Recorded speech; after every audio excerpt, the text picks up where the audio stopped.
আসসালামু আলাইকুম।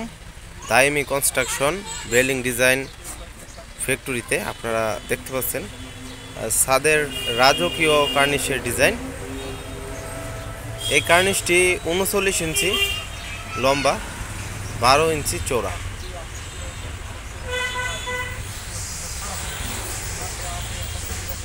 বিভিন্ন ডিজাইনের কার্নিশ রয়েছে আমাদের ফ্যাক্টরিতে, আপনারা অর্ডার দিতে পারেন।